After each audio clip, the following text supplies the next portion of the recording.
नमस्कार, मी दीप्ती. करिअर वे आमच्या खास कार्यक्रमात आपल्या सगळ्यांचं मी स्वागत करते. करिअर वे मध्ये आज आपण बोलणार आहोत बीएड ची तयारी, म्हणजे बीएड ची प्रवेश प्रक्रिया काय असते, त्याची सीईटी म्हणजे स्पर्धा परीक्षा, त्याची जी कॉमन एंट्रन्स टेस्ट आहे ती कधी आहे, तिची तयारी कशी करायची आणि एकंदरीतच बीएड ला पात्र ठरण्यासाठी काय काय गुण असायला पाहिजे तुमच्या अंगी, या सगळ्याबद्दल बोलूया. आपल्याला मार्गदर्शन करणार आहेत आज प्राध्यापक संजय मोरे. त्यांचं स्वागत करूया आपण. तुमचं स्वागत सर करिअर वे मध्ये. नमस्कार. बीएड या अभ्यासक्रमाला एक असा अभ्यासक्रम आपण म्हणू शकतो की ग्रॅज्युएशन नंतर आजही शहरी आणि ग्रामीण दोन्ही भागांमध्ये मुला मुलींचं एक असं त्यांना विचारल्यानंतर पटकन सांगतात ग्रॅज्युएशन नंतर मी बीएडला जाणार, असं अजूनही बरेच जण सांगतात. एक तर त्याच्यामध्ये माझ्या मते कारण असेल ते म्हणजे नोकरीची बऱ्यापैकी हमी आणि स्थिर नोकरी. ह्या दोन कारणांमुळे जास्तीत जास्त मुलं जात असतात बीएड होण्याच्या मागे. मात्र तरी देखील आता त्या ठिकाणी देखील स्पर्धा वाढायला लागली आहे. त्यामुळे तयारी कशी करायची या सगळ्याबद्दल तुम्ही आज आम्हाला प्लीज मार्गदर्शन करा. 1800-221010 टोल फ्री फोन नंबरवर तुम्ही फोन करू शकता आपल्या प्रश्नांसाठी. आपण इथे चर्चा सुरू करतोय. आम्हाला थोडासा तुमच्याकडनं माहिती अशी हवी आहे, बीएड साठी सध्या किती तयारी आतापर्यंत मुलांची झालेली असायला पाहिजे, ग्रॅज्युएशन ज्यांचं सुरू आहे त्यांची? तर हा अभ्यासक्रम म्हणजे ही जी परीक्षा एकूण 50 मार्कांची आहे, तशी ग्रॅज्युएशन नंतर जरी तयारी केली तरी अगदी एक महिन्याभरात त्याचा व्यवस्थित अभ्यास होऊ शकतो. कारण की आपण 10वी पर्यंतचा जो अभ्यासक्रम आहे तो ह्या परीक्षेला असतो. सामान्य ज्ञान, आणखी बुद्धिमापन चाचणी, जे साधारण लेवलचे प्रश्न असतात. फक्त मेन तपासायचं असतं की ह्या मुलांमध्ये पात्रता आहे की आवड आहे का, शिक्षण क्षेत्राबद्दल यांना किती समज आहे, असे तपासणारे एक शिक्षण अभियोग्यता किंवा अभिक्षमता म्हणूया, असे प्रश्न यामध्ये विचारले जातात. तो वेगळाचा भाग आहे, पण तो ऑब्जेक्टिव्ह प्रश्नांमधून त्यांच्यामधून त्याची जी क्षमता तपासली जाते. बरं, ठीक आहे. एकंदरीतच या बीएडच्या परीक्षेसाठी किंवा सीईटी साठीची तयारी करताना काय काय गुण तुमच्या अंगी असायला पाहिजेत, हे काय तपासलं जातं? तुमच्यामध्ये पहिले म्हणजे शिक्षणाची तुम्हाला आवड पाहिजे, आणि त्यानंतर त्याकडे बघण्याचा दृष्टिकोन. समाजात एक बऱ्याचशा लोकांना असं वाटतं की माझ्याकडे बाजूला क्लार्क आहे आणि तो भरपूर पैसे कमवतोय आणि मी शिक्षक असून सुद्धा माझी तेवढी मी गाडी घेऊन फिरू शकत नाही.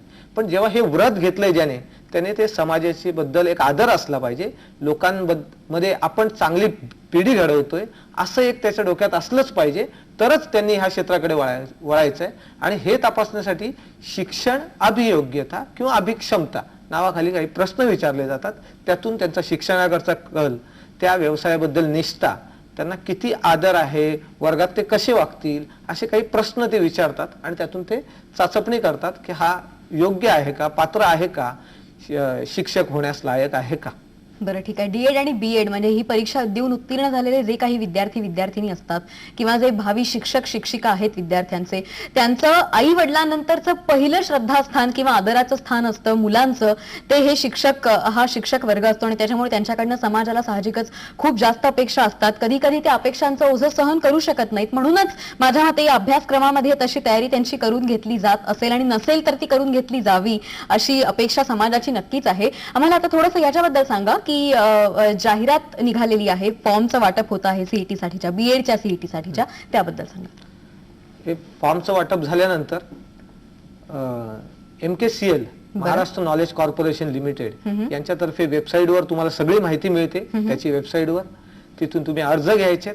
अर्ज भरून पुन्हा लर्निंग सेंटरला द्यायचेत. ऑथोराइज्ड लर्निंग सेंटरची लिस्ट तिथे दिलेली असते, तिथूनच तुम्ही अर्ज भरायचेत. आणि ह्या बुकलेट मध्ये तुम्हाला सगळ्या प्रकारची माहिती मिळते. म्हणजे तुम्ही कुठे कुठे पात्र आहात, तुम्ही परीक्षेसाठी कुठला अभ्यासक्रम आहे, वेगवेगळे कुठले कोर्सेस करता येतात. उदाहरणार्थ, जर मतिमंद मुलं आहेत आणि अपंग आहेत, ह्यांना शिकवण्यासाठी किंवा शिकवत असलेले जे काही उमेदवार असतात ते सुद्धा ह्याला ऍप्लिकेशन करू शकतात. उदाहरणार्थ, जर 12वीला ज्यांनी संस्कृत विषय घेतलेला आहे किंवा त्यापेक्षाही आणखी ग्रॅज्युएशन केलेलं आहे, त्यांना इथे पर्सेंटेजची अट नसते, ते सुद्धा ह्याला ऍप्लिकेशन करू शकतात. बरं, ठीक आहे. आता ह्या फॉर्म्स किंवा प्रवेश अर्जांचं वाटप कधीपर्यंत सुरू आहे त्याबद्दल सांगा. 2 तारखेपासून सुरू झालेले आहे. साधारणपणे हे 27 मे पर्यंत प्रोसिजर चालू राहणार आहे. आणि त्याच्यानंतर 1 तारीख ते 6 तारखेपर्यंत त्यांना हॉल तिकीट दिलं जाणार आहे. आणि 7 तारखेला ही सीईटी होणार आहे, 7 जूनला. बरं, ठीक आहे. आता 7 तारखेच्या सीईटीची तयारी करण्यासाठी काही वेगळे क्लास, बऱ्याच सीईटी साठी मुलं क्लासेस लावत असतात. बीएडच्या सीईटी साठी क्लासची गरज आहे का? वेगळ्या शिक्षण किंवा शिकण्याची गरज आहे का काही आणखी?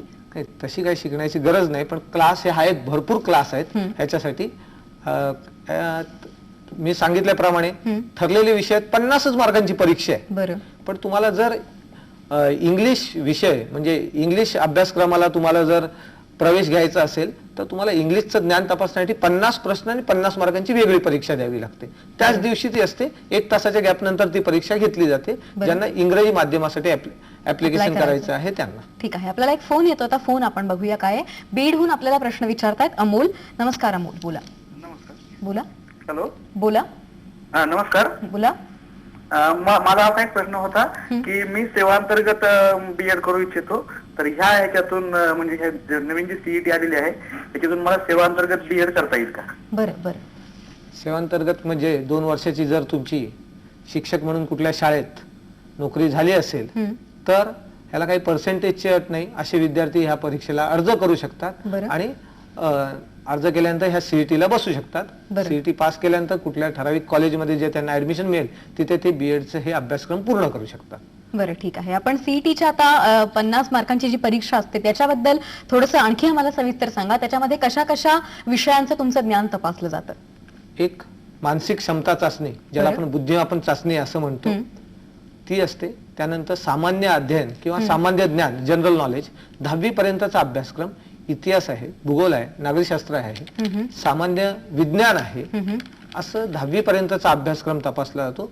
आणि त्यानंतर शिक्षक अभियोग्यता किंवा अभिक्षमता असा एक नव्याने विषय, जिथे तुमची व्यवसायातली निष्ठा, तुम्ही समाजाबद्दल तुम्हाला किती माहिती आहे, तसंच ह्या शिक्षणाबद्दलचा तुमचा आदर, हे तपासणारे प्रश्न इथे विचारले जातात.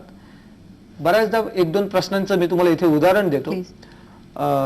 तुम्ही जर एक शिक्षक आहात आणि तुमच्या बरोबरच्या शिक्षकाला जर आदर्श शिक्षक म्हणून पुरस्कार मिळाला तर तुम्ही काय कराल? आणि खाली 4 ऑप्शन देतात, ऑप्शन दिलेले असतात, पण त्यात सुद्धा वेगवेगळे मार्क करणारे ऑप्शन मुलं आहेत. ऑप्शन अक्षरशः असे देतात, एखादा ऑप्शन मी सांगतो तुम्हाला की तो त्याला लायक नसताना सुद्धा त्याला कसं हा आदर्श पुरस्कार मिळाला हे मी सगळ्यांना सांगेन. प्रिन्सिपलचा ह्याच्यामध्ये कसा हात होता हे मी सगळ्यांना सांगेन. दुसरा ऑप्शन. तिसरा, तो पुरस्कार मी माझ्या घरी नेऊन ठेवेन. चौथा, यापैकी नाही. अशा वेगवेगळ्या प्रकारचे ऑप्शन्स देऊन तिथे चेक केलं जातं की कशा प्रकारे तुम्ही याचं उत्तर देतात. लिटरली आम्ही जेव्हा ह्या मुलांची अभिक्षमता चाचणी घेतो तेव्हा असे सुद्धा मार्क करणारे लोक आहेत. मॅनेज करणारे लोक आहेत ना, म्हणून आम्ही पहिलं मार्क केलं. एखाद्या मुलाने तुम्हाला वर्गात प्रश्न विचारला आणि त्या प्रश्नाचं उत्तर तुम्हाला येत नसेल, डिफिकल्टी विचारली, तर तुम्ही शिक्षक म्हणून काय कराल? ऑप्शन्स दिलेले असतात. त्याला सांगणार असे प्रश्न वर्गात विचारायचे नाहीत, त्याला तिथेच दमदाटी करून खाली बसवाल. त्याला सांगणार मी याचं उत्तर उद्या सांगेन, किंवा शांतपणे ऐकून याचं उत्तर येत नसेल तर व्यवस्थित कबूल करेल. असे ऑप्शन्स देतात. त्यातून ते चेक केलं जातं की हे लायक आहात का, पात्र आहात का तुम्ही ह्या शिक्षक होण्याच्या जी निष्ठा शिक्षणाबद्दल हवी ती आहे का तुमच्याकडे, हे तपासणारे काही प्रश्न यामध्ये विचारले जातात. शिक्षक अभियोग्यता. अन्यथा सामान्य ज्ञान हे सगळ्यांना माहिती असतं. मानसिक क्षमता चाचणी, बुद्धिमापन चाचणी हे सगळ्यांना माहित असतं. पण बुद्धिमापन चाचणीमध्ये बऱ्याच मुलांचे प्रश्न जातात, म्हणजे मार्क्स जातात, कारण ह्याला बसणारी मुलं ही आर्ट्सची असतात जास्त करून. आपल्याकडे एक समज असंच आहे की आर्ट्सला गेलं की नंतर सरळ बीएड करायचं. तर आर्ट्सची मुलं असतात आणि आर्ट्सला बीएडला जी सीट्स आहेत त्या सुद्धा जास्त आहेत, म्हणून आर्ट्सवाले ऍप्लिकेशन जास्त करतात. त्यांना मानसिक क्षमता चाचणी हा जो विषय आहे हा जरा कठीण जातो कम्पेअर टू सामान्य ज्ञान. बरं, ठीक आहे. आपल्याला आणखी बरी चर्चा करायची याबद्दल, आणि बीएडच्या अनुषंगाने थोडासा डीएड बद्दलही माझे काही प्रश्न आहेत, त्यालाही प्लीज तुम्ही उत्तर द्या. मात्र ब्रेक नंतर आपण बोलूया. ब्रेक नंतर लगेच भेटतोय. पाहत रहा करिअर फे.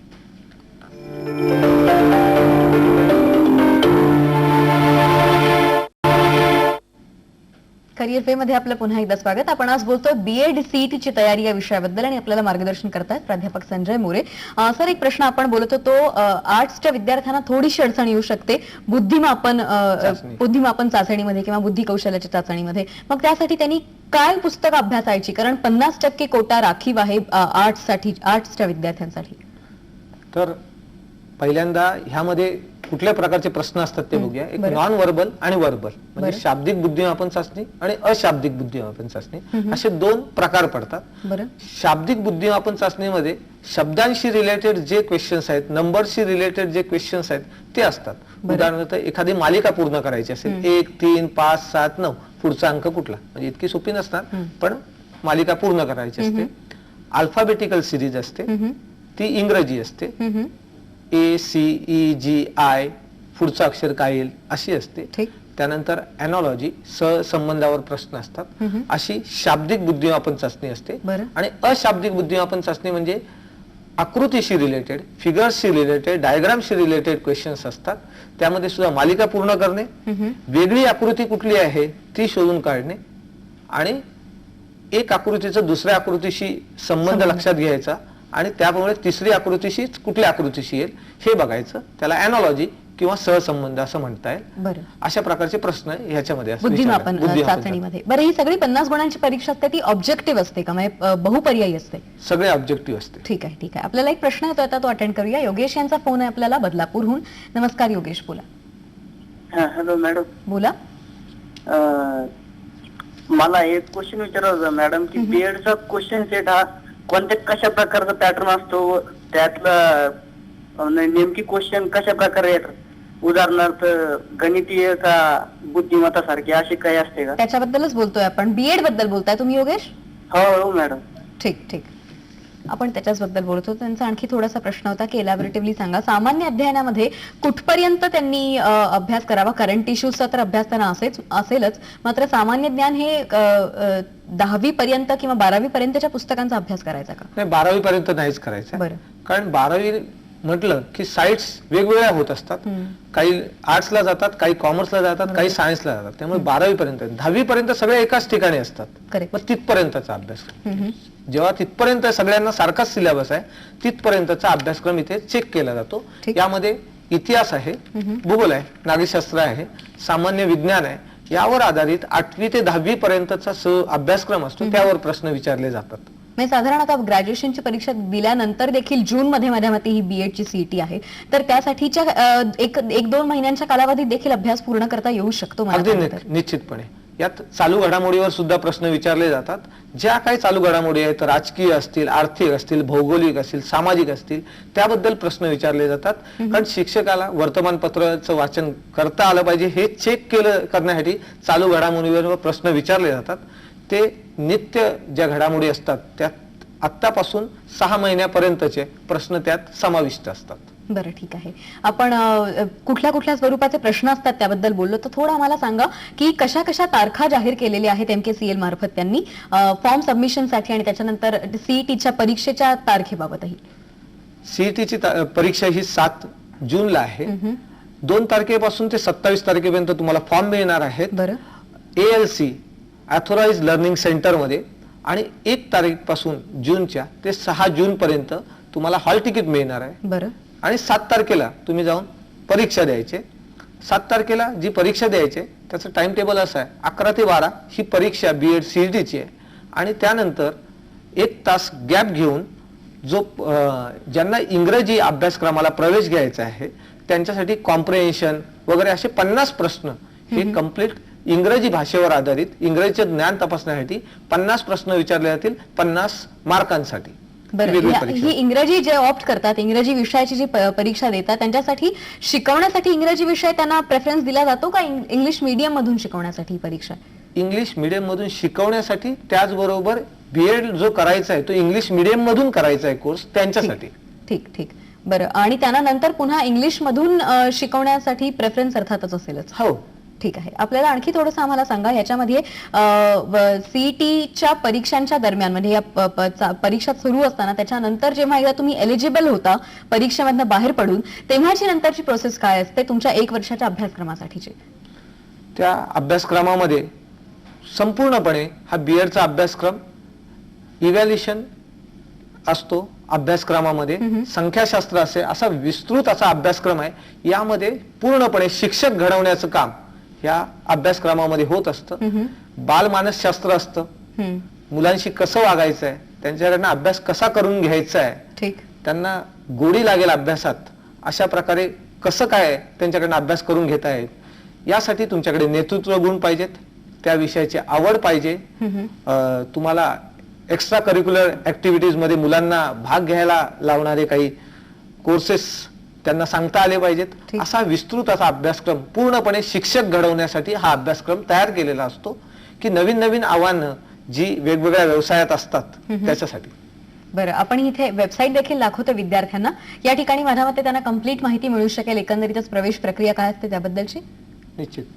आणखी कुठल्या कॉलेजमधनं मला हा कोर्स करायचा आहे त्यासाठी प्रेफरन्सची लिस्ट किंवा प्रेफरन्स माझा काय आहे ते कसं कळवलं जातं उमेदवार? रिझल्ट लागल्यानंतर तुम्हाला मार्कशीट दिली जाते आणि त्याच्यानंतर 22 जून पासून ते 4 जुलै पर्यंत तुम्हाला कुठलं कॉलेज पाहिजे त्याच्याप्रमाणे तुमच्या चॉईस नुसार तुम्ही प्रेफरन्स लिस्ट भरायची आहे आणि ती त्यांना सबमिट करायची आहे आणि मग कॉलेज यादी जाहीर करेल की कुठल्या कॉलेज निहाय विद्यार्थ्यांची सूची जाहीर करेल आणि तुम्ही त्या कॉलेजमध्ये जाऊन ऍडमिशन घेऊ शकता. तुम्हाला सुटेबल असं कॉलेज मिळतं का?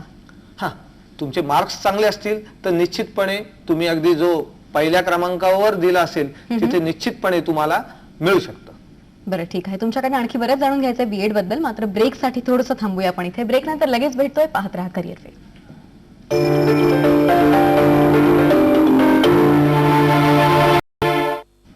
करिअर वे मध्ये पुन्हा आपलं स्वागत. आपण आज प्राध्यापक संजय मोरे यांच्याकडनं जाणून घेतोय बीएडच्या प्रवेश प्रक्रियेबद्दल आणि त्याच्या सीईटी साठी कशी तयारी करायची त्याबद्दलही आपल्याला ते मार्गदर्शन करतायत. आपल्याला एक फोन येतोय सर, नंदुरबारहून फोन आहे चंद्रकांत यांचा. नमस्कार चंद्रकांत, बोला.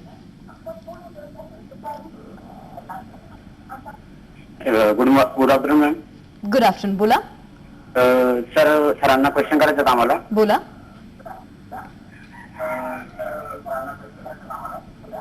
की बीएडचा कालावधी जो 9 महिन्याचा होता तो आता किती झाला मॅम? बरं, ठीक आहे, आपण उत्तर घेऊया. आता तो 1 वर्षाचा झालेला आहे. जो पूर्वी 9 महिन्याचा होता तो आता 1 वर्षाचा. त्यामध्ये 3 महिने जे वाढवले आहेत त्यामध्ये प्रात्यक्षिक भर घेतलेला आहे की प्रत्यक्ष तुम्ही कॉलेजमध्ये जाऊन शाळांमध्ये जाऊन शिकवायचं आहे आणि तो अनुभव घ्यायचा आहे. बरं, की इतर शिक्षकांबरोबर जायचं आहे, कसं शिकवायचे, काही लेसन्स घ्यायचे आहेत, मुलांशी बोलायचं आहे. त्यासाठी तो तेवढा पिरियड वाढवलेला आहे की ज्यामुळे त्यांना त्या 3 महिन्यातच शिक्षक म्हणून ते पूर्ण तयार व्हावेत आणि जेव्हा हा कोर्स पूर्ण करतील तेव्हा त्या 3 महिन्याच्या प्रात्यक्षिकाचा त्यांना फायदा व्हावा. बरं, ठीक आहे. याच्यामध्ये एक छोट्याशा मुद्द्याबद्दल आणखी तुमचं स्पष्टीकरण हवं होतं, ते म्हणजे इंग्लिश हा विषय जे खास करून निवडतात त्यांच्यासाठी जी वेगळी 50 गुणांची परीक्षा असते त्याच्याबद्दल थोडं सांगा. त्याच्यामध्ये काय काय स्वरूपाचे प्रश्न असतात, काय तपासलं जातं? त्यामध्ये कॉम्प्रेन्शन असतं, व्होकॅब्युलरी असते, बरं, आणि त्यानंतर ग्रामर वरती 16% भाग असतो आणि कॉम्प्रेन्शन वर 40% असतो. बरं, व्होकॅब्युलरीवर 10% विचारलेला असतो. सेंटेन्स फॉर्मेशन याच्यावरती 14% असतं आणि प्रोवर्ब्स याच्यावरती 10% भाग असतो. पार्ट्स ऑफ स्पीच हे 4% असतात. अशा प्रकारचा हा इंग्रजीचा सिलेबस आहे. कारण आता तुम्ही 10वीचा जर सिलेबस बघितला तर तो पुस्तकाशी निगडीत नसून पूर्णपणे कॉम्प्रिहेन्शन झालेला आहे. ह्या शिक्षकांनी स्वतः स्पर्धा परीक्षेतून गेले तर त्यांना सुद्धा कळेल आणि ते इतर जे आपले विद्यार्थी परीक्षेला जाणार आहेत त्यांना सुद्धा ते स्पर्धा परीक्षांचं ज्ञान देतील. म्हणून हा जो सिलेबस त्यांनी तयार केलाय तो पूर्णपणे ऑब्जेक्टिव्ह आहे आणि यामध्ये इंग्रजी जे समाविष्ट केलेले आहे ते 10वीचं जे इंग्रजी आहे किंवा 8वी 10वीचं जे इंग्रजी आहे त्याच्याशी अनुरूप असं हा सिलेबस तयार केलेला आहे. बरं, ठीक आहे. आता बऱ्याच मुलांचं, खास करून शहरी काय ग्रामीण भागामध्ये मराठीतून शिकणाऱ्यांचंच प्रमाण जास्त आहे. त्यांच्यासाठी तुम्ही याचा काही खास सल्ला देऊ शकाल की इंग्लिश त्यांनी जावं? चांगली, अर्थात मराठी तर चांगलं तुमचं असायला पाहिजेच, मातृभाषा आहे म्हणून, पण चांगल्या करिअर ऑपॉर्च्युनिटीसाठी तुम्ही इंग्लिशचा जर हा कोर्स केला तर तुम्हाला जास्त चांगलं होऊ शकेल, भविष्यामध्ये फायद्याचं होऊ शकेल? अगदी निश्चित. कारण तुम्ही जेव्हा इंग्लिश मधून शिकाल तेव्हा इंग्लिश मधून शिकवू सुद्धा शकाल. म्हणजे तुम्हाला ऑप्ट इंग्लिश करायला काहीच हरकत नाही. पण त्याचबरोबर मराठीतून शिकत असाल आणि जर तुम्ही नंतर इंग्रजीमधून शिकवायचं ठरवलं तरी सुद्धा ऑप्शन्स आहेत, नाही असं नाही. पण तो कोर्स इंग्लिश मध्ये करायचा का मराठीत करायचा याच्यासाठी फक्त हा ऑप्शन आहे. बऱ्याच जणांना मराठीतून शिकून सुद्धा इंग्लिश मिडियमला चांगलं शिकवू शकतात. पण तेच जर आपण इंग्लिश मिडियम मध्ये शिकलो तर आणखी चांगल्या रीतीने शिकवू शकतो. ठीक आहे. एक आपण फोन घेऊया. आता फोन आहे यवतमाळहून शैलेश यांचा. नमस्कार शैलेश, बोला. Hello madam. बोला. माझा एक प्रश्न होता मॅडम, बीएड ला जे अभ्यासक्रम राहते तर त्याला पर्सेंटेजची काय आहे का? बीएड साठी पर्सेंटेजची काही अट आहे? ठीक अटॅक ऍडमिशन साठी ठीक.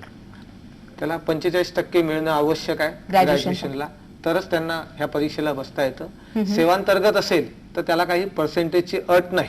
पण त्यासाठी मग किमान 2 वर्ष तुम्हाला त्या शिक्षक म्हणून तुम्ही नोकरी केलेली असली पाहिजे. कुठल्या ठिकाणी शिक्षक म्हणून नोकरी केलेली असली पाहिजे? अनुदानित असो विना अनुदानित असो, तुम्ही शिक्षक म्हणून 2 वर्षाची नोकरी केलेली असणं आवश्यक आहे. बरं ठीक आहे. शाळा. आणि ही जी ग्रॅज्युएशन साठी 45% अट आहे त्याच्यामध्ये कुठले विषय बंधनकारक आहेत का? नाही, असे कोणतेही विषय बंधनकारक नाही. बरं. तुम्ही सायन्स असा, कॉमर्स असा, BMS असा कुठल्याही फॅकल्टीचा विद्यार्थी इथे ऍप्लिकेशन करू शकतो. बरं ठीक आहे. खूपच तुम्ही चांगलं मार्गदर्शन केलं सर. इथे आल्याबद्दल, आमच्याशी बोलल्याबद्दल करिअर वेच्या टीमच्या वतीने आभार आपले. ओके. Thank you sir. करिअर वे मध्ये आज आपण इथेच थांबतोय. मात्र तुमच्या काही सूचना असतील किंवा एखाद्या विषयाबद्दल तुम्हाला मार्गदर्शन हवं असेल करिअर वे मध्ये, तर आम्हाला लिहून कळवू शकता. आमचा ईमेल ID आहे careerway@zenetwork.com. या ठिकाणी संपर्क करून आम्हाला आपले अभिप्राय जरूर कळवा. आज करिअर वे मध्ये इथेच थांबतोय. उद्या भेटूया आणखी एका नव्या विषयासह दुपारी 4:30 वाजता. ताज्या बातम्यांसाठी पाहत रहा झी 24 तास.